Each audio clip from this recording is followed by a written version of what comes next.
Hey everyone, welcome back to a new video. Before I begin on the stories, I just wanted to mention, if you have your own personal scary story that you would like to send me for me to possibly narrate here on the channel, you can do so by sending it to southerncannibal.com. So if you have a personal true scary story that you'd like to share, please consider sending it my way. Now that all that's out of the way, let's begin.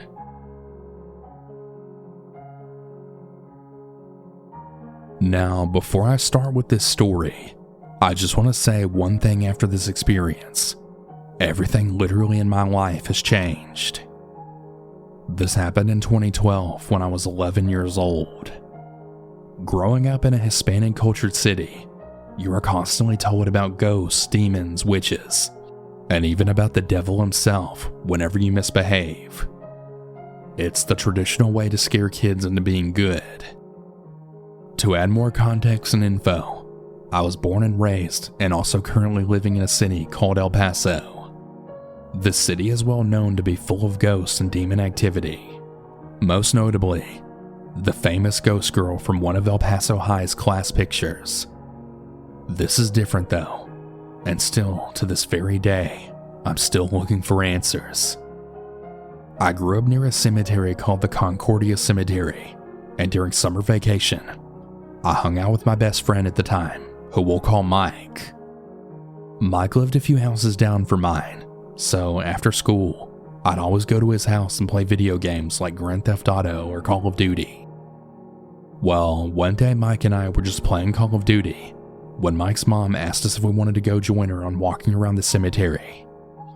So, being 11 years old, I had this idea of why not get fit for the summer, so I quickly ran back to my house just to ask for permission from my parents. My parents agreed, and I started my journey of getting fit. As we were walking around the left corner of the cemetery, Mike's mom decided she was going to jog and told us she'd be right back.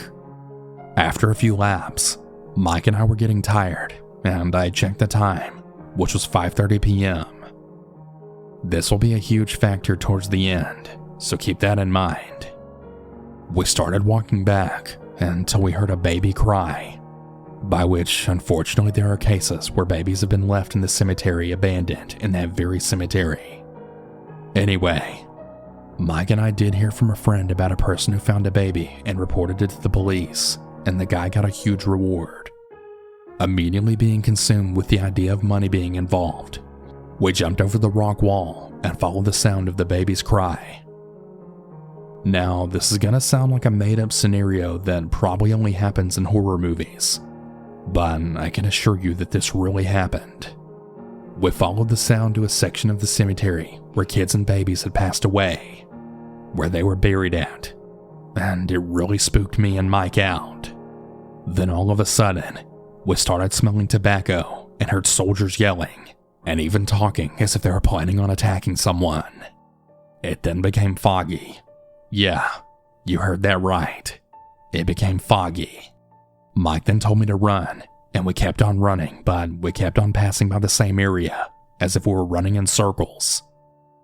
We then saw shadowy figures surrounding us, which caused Mike to pass out, and of course, me being a dumbass, I left Mike and escaped the cemetery. I ran home and I saw a lot of cops in my house. My parents had called them, but once I saw my mom, I gave her the biggest hug ever. And of course, I got yelled at by my dad. However, the police pulled me aside and questioned me, so I told them everything. Years passed and I eventually ended up moving to a different house. After that event, I didn't even see Mike after that until about 5 years later, when I asked him what happened once the police found him. And what he told me still gives me chills even to this day. He said that the police found him passed out on a pentagram, and on the side were pieces of an animal. It was then that I found out that that very cemetery was full of satanic stuff, especially when the well-known Night Stalker Richard Ramirez used to practice satanic rituals in an area close to where me and Mike had the experience. Here's what I think happened. Mike and I disrupted a ritual and got the worst of it. So please be careful whenever you decide to do a ghost tour in a cemetery you don't know. It's probably not worth the risk.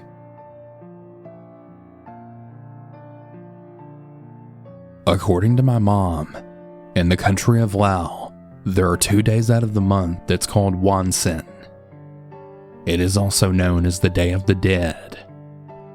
It's the day when the veil has been lifted between the world of the living and the world of the dead. Spirits are free to roam the earth. This occurs 2 days of each month, or every 15 days. During my mom's childhood growing up, she was warned by elders not to cut through or walk past the cemetery and/or funeral homes on Wansen. It's highly frowned upon if you do. My mom's childhood home was across the street from a trauma center hospital and funeral home. According to her, people are dying from fatal accidents every day. On average, there was about 1 to 2 deaths a day. Once someone had passed away, the hospital staff would transport the body to the morgue and then to the funeral home, which was located behind the hospital. Having lived across the street for years, it was something her and her siblings grew up seeing. It's usually always cold in that area, regardless of what season it was. If someone ended up having to walk or pass the funeral home, they'd feel a cold draft, and the hair on their arm would raise like static electricity. My grandma's cousin had told my mom one of her experiences that had made her go from being a skeptic to a believer. One Wansen morning, at about 5 a.m., she was on her way to the temple to offer her blessings. She was dropped off and had to walk to the temple, which would be about less than a 5-minute walk. She had noticed a black cat run right past her and up a tree. These trees are known to be planted and grown around cemeteries. All of a sudden, she got closer to the tree. The air had become colder, and the branches and leaves started shaking, like something big was doing it on purpose to make its presence known. I also want to add that it was not a windy morning. She then had seen long strands of hair swoop down from the tree branch, swaying back and forth, but she kept her head straight and focused on walking towards the temple. During this time, she started praying out loud while quickly walking, asking for protection and guidance, and to get rid of this evil spirit that was trying to scare her. After the prayer, everything had stopped, and it was silent. My mom was told that on Wansen, spirits can come back in any form, such as animals, shadow people, or even demons. She was warned to not ever walk through or pass through the cemetery on Wansen, because the spirits of the dead come back to roam the earth.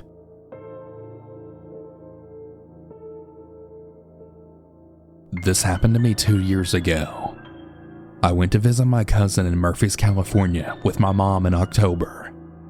We stayed in Old Town Columbia so that we could stay in the old hotel they have there. My mom and I have always shared a love of photography, so we brought our cameras to take pictures of the old cemetery up there. When we arrived, it was eerily quiet. I mean, it was early, and it was a far walk to reach the cemetery, so it made sense to me. We were really respectful while we were taking pictures, never touching the graves or stepping over them. I also paid my respects to the gravestones I took pictures of, and moved on. I had my own room across from my mom's, so I was all alone. Around 11 p.m., I went to bed after saying goodnight to my boyfriend on the phone, but I wouldn't be asleep for long. At 2 a.m., I had heard a soft mumble that sounded like a woman. It brought me to consciousness, but not enough to wake me up entirely. Then I heard it. I heard a whisper. "Honey, you need to run." I was now fully awake. I sat up and asked, "Huh? What do you mean?" Then it grew louder. "Run." When I didn't move, I heard a lot louder now. "Run! Get out now!" I jumped out of my bed, grabbed my phone, ran to the bathroom, and locked the door. I called my boyfriend to calm me down. He knew I was scared because things like this never even happened to me, and I'm only really jumpy when it comes to people. After talking me down, I finally went back to the room and went to the bed. I've never really reached out to spirits, but I asked her to watch over me while I slept because I had nowhere to run to. I didn't hear anything else, but I did feel the room change, and I fell asleep instantly. When I told my mom the next morning, she was shocked, but said that it may have been something I heard from my dream. After we arrived home, I searched my pictures to see if I could find anything in the background that can maybe explain the voice I heard, but I found nothing. A year later when we returned, this time with my cousin, grandma, and godmom, I told my godmom the story because she was in that room that I heard the voice in. She never heard the voice, but I was cautious the whole time I was there. I respect the dead. I don't do Ouija boards, and I'm scared of skinwalkers. I have always believed that whenever we pass, our energy goes into the universe. I've never believed that a spirit is stuck on Earth to forever roam. Whoever she was, or whatever she was trying to protect me from, I thank her. Maybe one day I'll return to that cemetery to see if I can sense her. But until then, I'll remain unsure.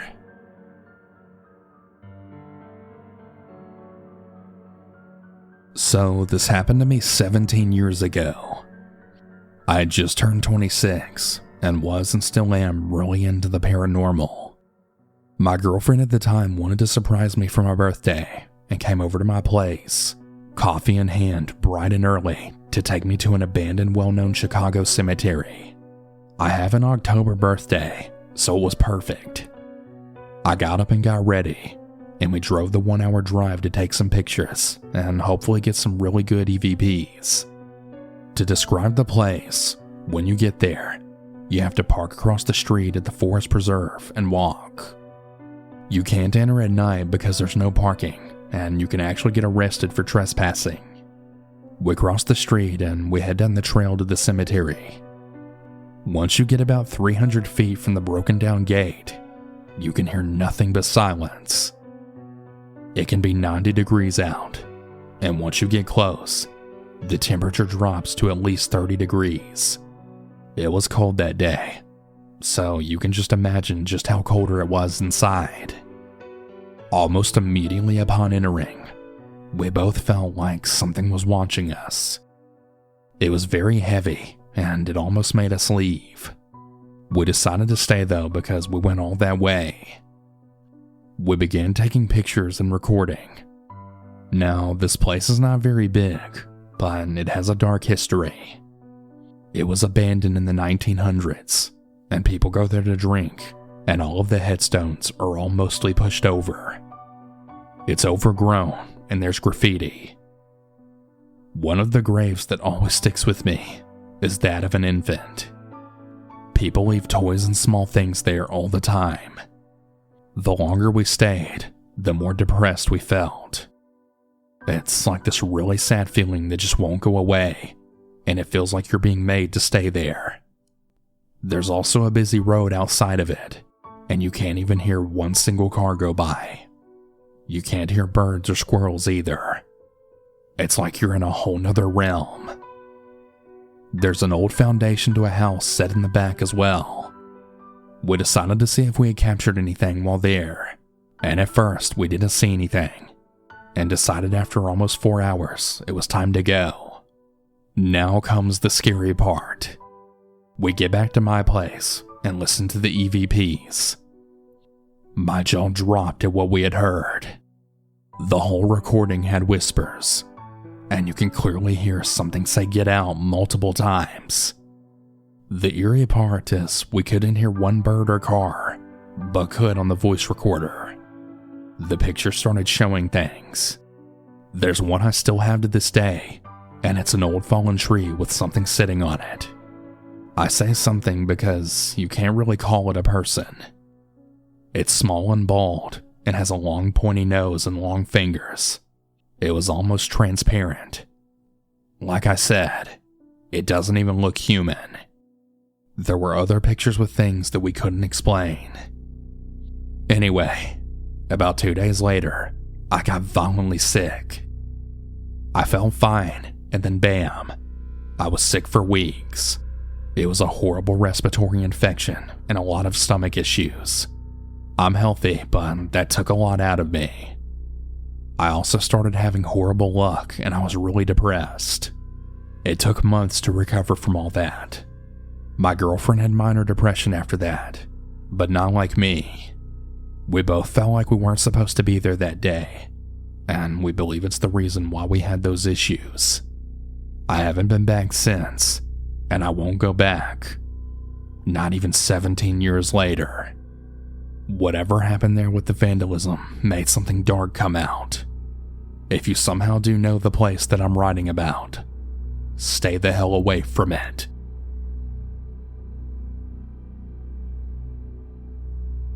In December of 1989, I was 6 months old. Both of my parents were registered nurses, and my father worked the night shift. A cemetery was situated just outside of our backyard at the time, which had a tendency to attract people who were undesirable, despite living in the suburbs. My mom was in the habit of bringing her cat Bud into the house every night before locking up. One night she was unable to find Bud before I started crying, and she needed to come back inside. She closed the garage door, checked to ensure that the car was locked, and then locked the door leading into the basement. She then checked on me, put me to bed, and started to walk across the house and into the kitchen. There was a long hallway between my bedroom and the kitchen. From the kitchen, my mom was able to see the driveway on one end of the house and the backyard and cemetery on the other. Around 10 p.m., she happened to catch a glimpse of a large silhouette sauntering across the cemetery and towards the house. She quickly double-checked to ensure that all of the doors and windows were secure. Within just a couple of minutes, she then heard scratching at the basement door. However, it was clear that it wasn't a cat. She remained silent, holding her breath. There was a brief pause, followed by a loud banging on the door. My mom then realized that she had unlocked the door leading from the side yard to the garage.